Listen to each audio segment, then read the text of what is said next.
Hi viewers, your host Salman Latif is again with a graceful lady, Nicolette DeVidar. Hi Nicolette, how are you? Hello, everyone. I'm fine. Thank you. How are you? Yeah, I'm absolutely fine, Nicolette.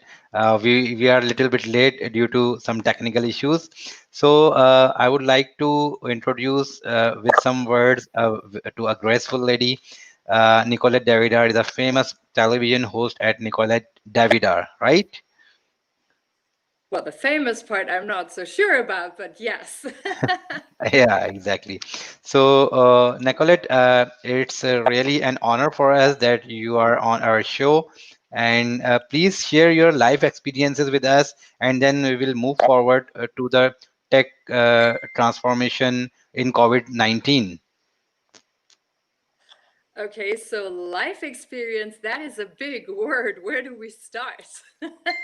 So I Yeah. currently host two television shows which broadcast mainly in the United States.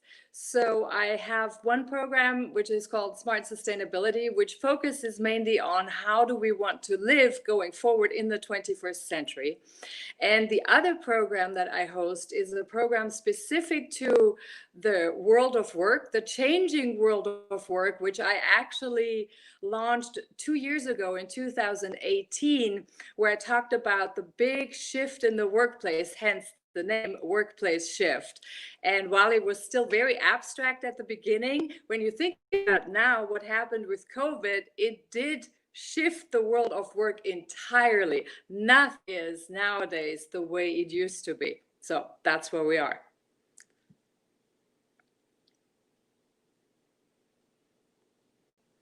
I cannot hear you.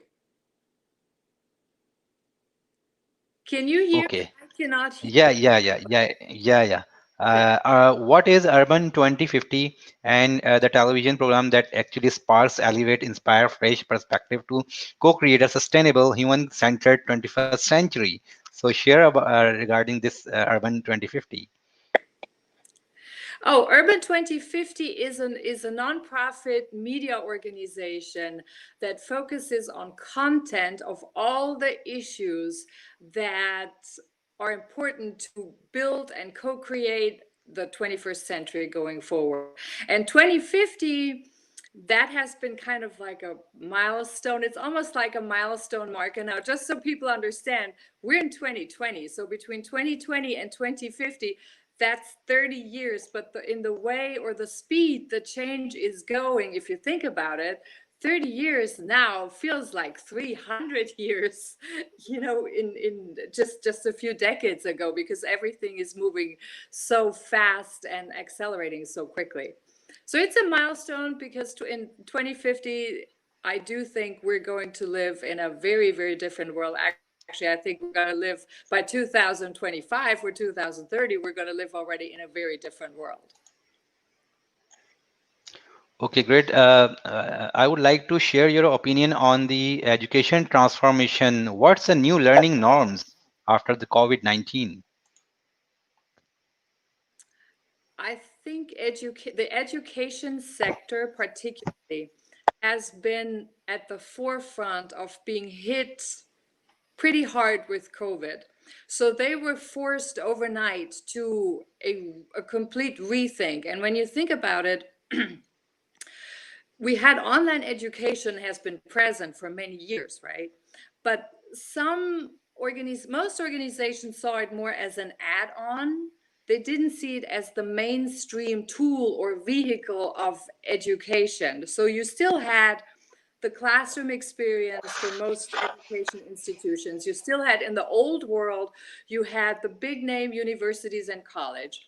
You had the Ivy League colleges and universities. You had people would go there, they would sign up, they had these lengthy degrees, 3, 4, 5 years, etc. Okay, now fast forward, COVID-19 was here, and suddenly what used to be an add-on has now become the mainstream tool. I mean, I know in the US, most colleges teach purely online right now, and you have to change the way how you teach courses. it also affects the degrees. And when you think about it, in a world that shifts so quickly, what is the use of degrees or courses that are planned over a period of 3, 4, 5 years? We cannot even predict next 3, 4, 5 months, not to speak of 3, 4, 5 years. So the way we learn, how we learn, what we learn has to be radically adjusted. And I do think with the education sector now moving to online, it levels the playing field more for other institutions. So the Ivy League may lose some of their pull, and then because you have other opportunities in where you go and learn online. And I think it's going to be much more customized to the personal learning experience.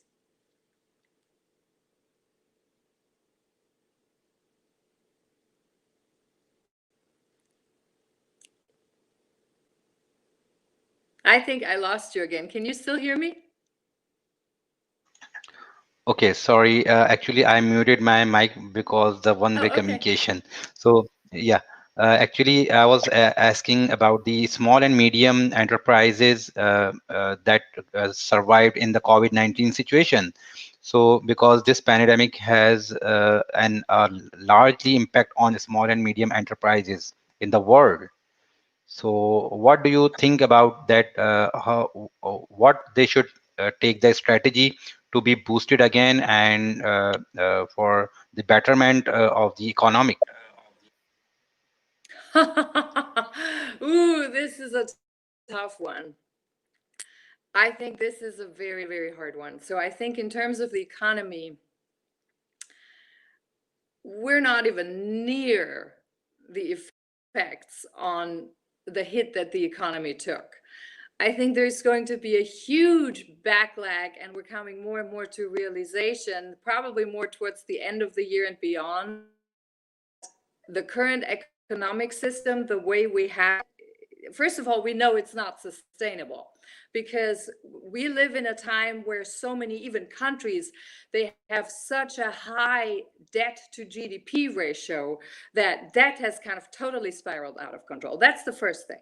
But then on the other hand, it's a lot of businesses now, they're still kind of staying afloat. There's a lot of help out there, financial money, the money that was helped or given to companies to stay afloat. And I think people are very creative in terms of the old parameter where the economy is going. I think the big hit is yet to come. I think I think we would make a in thinking that that wouldn't be the case.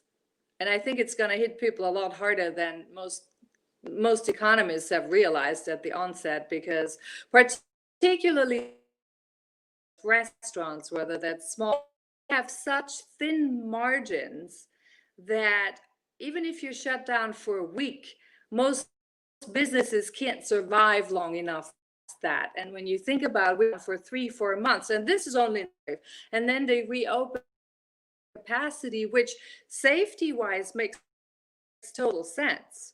But for old economic parameter where you have to bear 100% of the utility, but you can only run at 40% capacity, that's not gonna.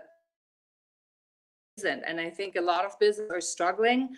And I know personally a lot of business owners that put their personal money in just to stay afloat. But at some point, you have to make up for what you put in, or you're going to run out of money real quick. And I think this is a situation we're going to go more and more in. And this is even before who knows what's coming in the fall. So I think in terms of having a sustainable economic system, I think we need to completely challenge our assumptions. And first of all, and understanding what is a healthy economy, what is healthy growth, how does nature grow naturally? Because it's always cyclical. There's no steady growth that's always going up. The only straightforward is growth. And we all know that that's not healthy. So there's got to be a different way to that.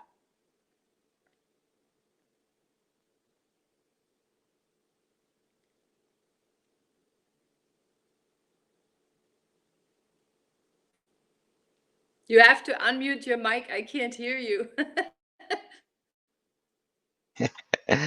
Yeah, absolutely. Uh, so actually, I was trying to ask that how technology can influence our growth as people into the 21st century and boost it in pandemic situation.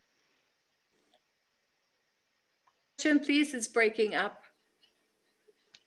Okay, do for uh, let me rectify the problem. It's. Can you repeat the question, please? It's breaking up.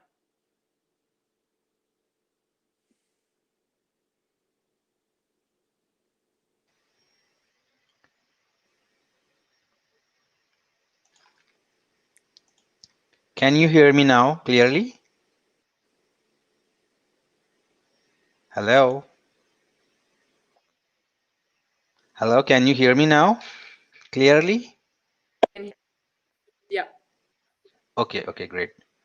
So I was actually asking that how technology can influence our growth as people into the 21st century and boost it in pandemic situation. I'm sorry. It's still breaking up. Oh, okay. We still have a Tell me. technical issue. So we talked about Okay. education. You were talking about technology, but I didn't hear the second Yeah, part of your question. exactly. Yeah, exactly. How tech can influence our growth as people into the 21st century and boost it in Oh, pandemic so situation. okay. So for technology, I think we need to understand two things. So first of all, change that is on in the world, information isn't about technology. It's about the human, first and foremost. But technology is giving us the tools for the how. They're not the reason as to why we do things, but they give us the tool as to how to do things better. And if you look at what digitization already has done and technology, it has dissolved boundaries. It has changed boundaries between sectors. It has changed boundaries between departments. It has changed boundaries in how we interact. It brought down barriers to enter new markets. So technology is a tool of showing a lot of the dynamics that are connect invisibly for most of our eyes. So they made it more, it made it more visible to show that first of all, these areas are all connected and really are no boundaries. That's number one. So technology gives us a lot of tools to increase our participation, for example, as citizens, to use voice better and voice and your opinion heard. Nowadays, everyone can do that if you think about it. We can learn online. We can just do a lot of things differently. But I think not to forget, it's important to remember technology is the tool, it's not the why. So the why is still the human, and it has to come within us from the human. We just, technology is only how we do things. Okay, can you hear me now clearly? Yes. Okay, that's great. So how advanced artificial intelligence, a new model for citizen participation and joint citizen solutions?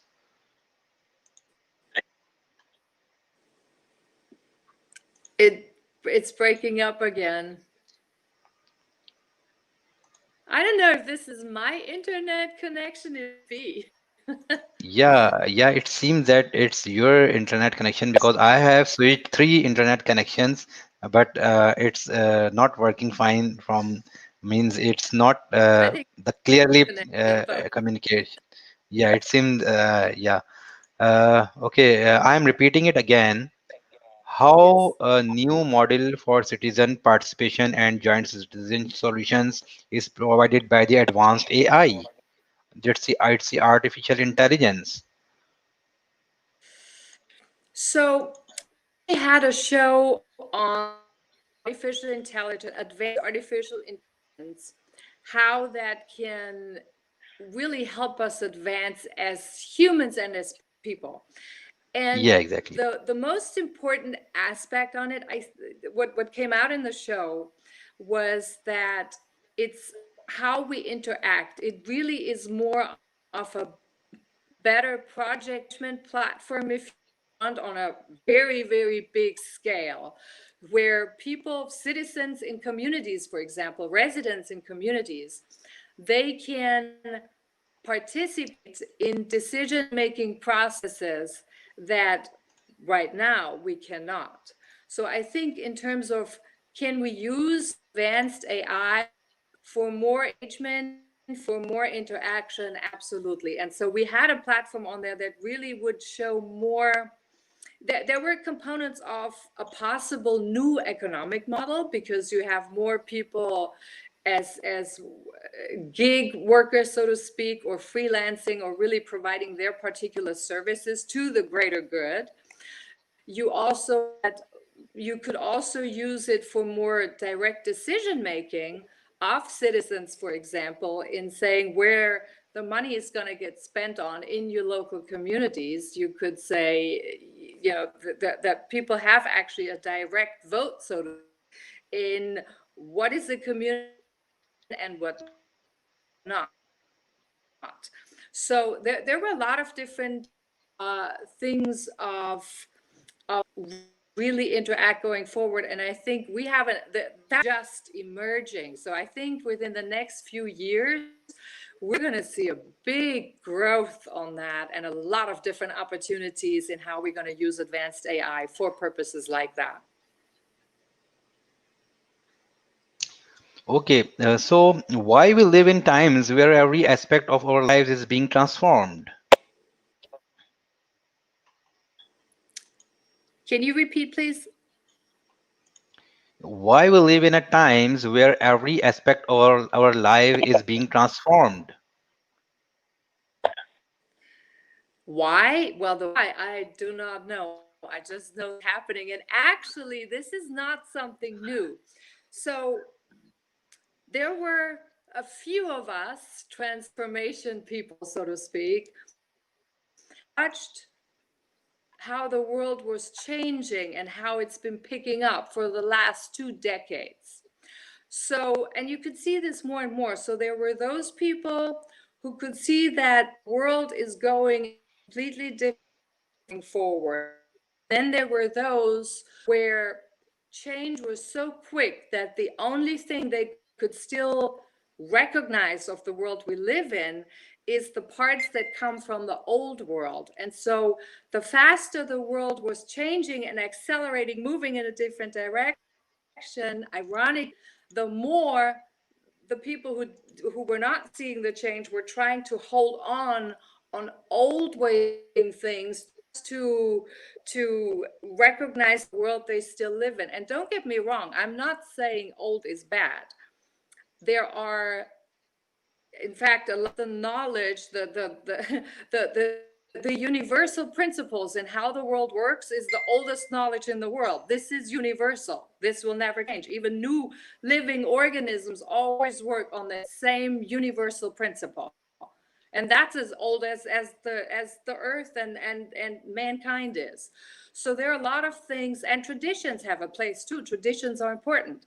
They are very important. However, the world is going in a different direction, and ultimately it's about the transformation of the human, because we get a different understanding of what a human is. So in the century, we thought about the human, not everyone, but the bulk, the mainstream idea was that you had the physical body and you live in the physical world. Well, that's, first of all, it's not true. And then second, it's just a part of us. And what we see now with the transformation and more that, first of all, we're more just a physical body. Second, everything is connected. There's the mental, there's the emotional, and there's the physical. That together is a unity. You cannot separate it. If you separate it, you get disease. This is exactly. So when we talk about transformation, about more of a waking up of the human in understanding who the human really is. And it's You are definitely absolutely picking up right. everywhere. Yeah, exactly. There is some noise from the background. Hmm? There is some noise from the background. Okay, well, I can Nicolette, you. what qualities should have a host? Means you are a host actually, and what do you think that what qualities a good host should have actually? We as people, the human. No, no. As a host, what qualities should be in your or in your means as a person, what qualities we should have to host anything, like you are a host, so I would love if you share your experience to being a host. Oh,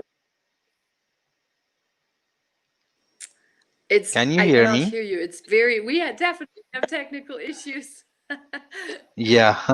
Can you repeat uh, the question to me? okay, can you please leave the studio and join again? It's completely breaking up. Okay, let me comment I cannot hear in you. you privately. Let me comment you in private.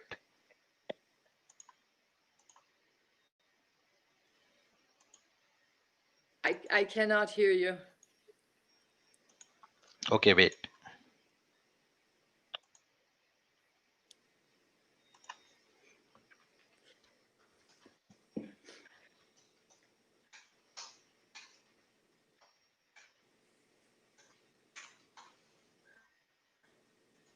Okay, can you read my message on your Facebook Messenger? Let me see. No, it didn't come in.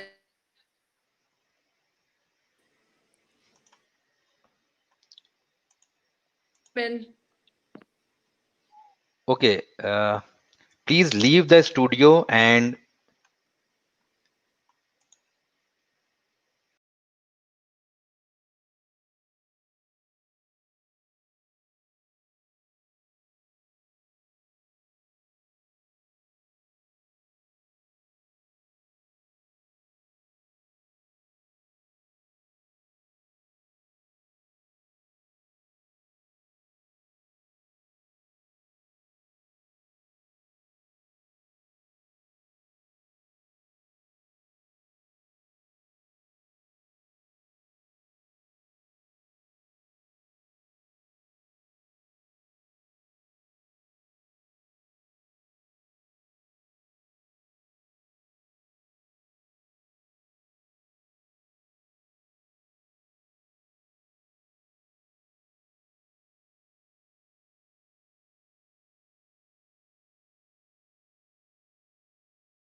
yeah, can you hear me now? Technology. Yeah, it's the bad impact of the technology. It's the worst side of technology. Can you hear me now? Yes, Can you let's try hear that me again. now? Okay, great. Okay, it seems that now I was actually asking that uh, you are what is your experience as a host? Means what quality should a host have? Oh, what quality should a host have? Exactly. Yeah. That depends on it depends on the host and it depends on the show. So I suppose if you are a political host, then you have to be more bold and more abrasive and more curious, more in an emotional, warmer show, then you need to an ability to connect with your audience. It depends where it is, but I do think a good host should be, first of all, able to adapt, but then also it always has to fit personality. It needs to go in your personality. This where quality really matters. Their own style. Everyone has their own way of talking to people. Everyone has their own way of connecting, and everyone has something else that they really, what brings their personality to life. And to me, that's really, I think, the right quality. Yeah, you are absolutely right. So, last question I would like to ask that what are the losses of bypasses, health, safety, and environment, and what's its important? It still broke up. What are the what? What losses of bypasses, health, safety, and environment, and how important it is in our lives? Okay, so I heard losses. I understood sound bits. Losses, safety, and environment. But losses in terms of what? Bypasses, bypasses, I am. bypasses. I cannot hear the full sentence. Losses of bypasses. It's very broken up. What are the losses of bypasses, health, safety, and environment? And what is the importance of health, safety, environment? It's about healthy environment for all. Salman, I cannot understand anything. It's very broken up. I don't even get sound bites. Okay, I wonder if so this is because I'm using an Apple technology and they like more the Microsoft StreamYard Microsoft technology. I wonder if this has something to do with that. yeah, it seems that there is a no, actually, it's a connectivity issue of or the internet connectivity is something means there are flaps in the connectivity. It seems because I have so many three connections and I have switched all the connections, but I don't know Oh, why my it's connection. not. I had, Might be, yeah, yeah, I it think might it's be. my connection. I had StreamYard before. Yeah. Okay, so I was actually asking the losses of bypasses, health, safety, and environment, and what's the importance of health, safety, and environment in our lives. Okay. So I think what I heard as a question, and I'm putting it together because I only heard sound bites. Are you asking the losses of environmental? So if we lose things in the environment, how that impact our lives? Yeah, exactly. Okay. Um, Personally, to me, what we've done to the environment, I find really shameful. If you think about this, that our waters are polluted, whether that's rivers, whether that's lakes, whether that's the ocean, there's plastic everywhere. We're even having plastic in our bodies because we're breathing it through the air. So, for the last 100 years or so, we have seen the environment as something to exploit, to rip from it and use, thinking that for some reason there is the nature and the environment and the human is something different. And we have failed in understanding that we're part of the environment. We have to be integrated into the environment.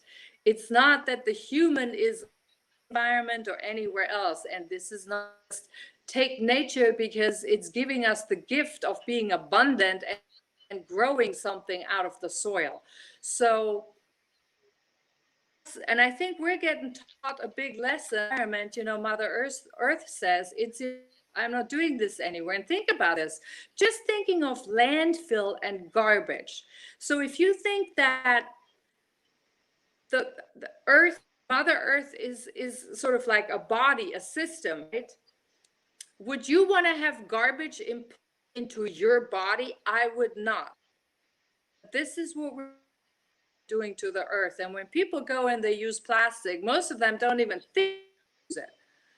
And to me, this is absolutely, this connect that we nowadays, unfortunately, many people have in the industrial world, they have not any idea of how the environment actually is part of them and how they are, and we need each other to sustain.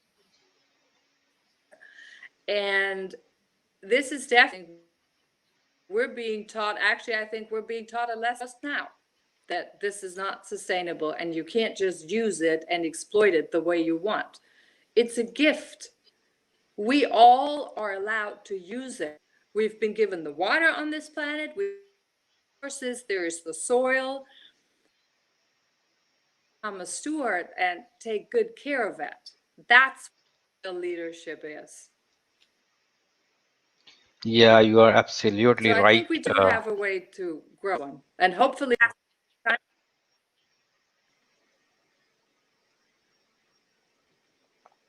Yeah, Nicolette, it's really an honor for us being with you on the show, and I'm really thankful from me and from my team that you came into our show and share your views on the questions you have been asked. Thank you so much. So we will contact you again once there will be no problem with the connectivity. So our show can go live again in a smooth way. Thank you so much.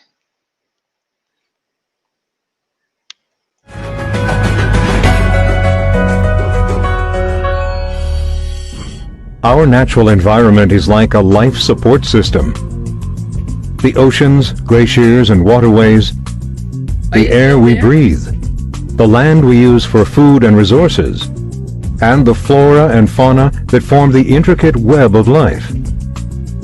Life would not be possible without all of these things existing in harmony.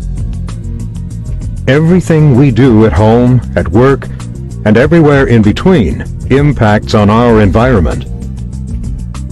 Consumers and organizations at all levels are increasingly aware of their environmental impact, so having a good environmental record can give a business a considerable advantage in the modern marketplace. Yet despite the momentum towards more sustainable economies, we are still using resources and producing waste faster than the environment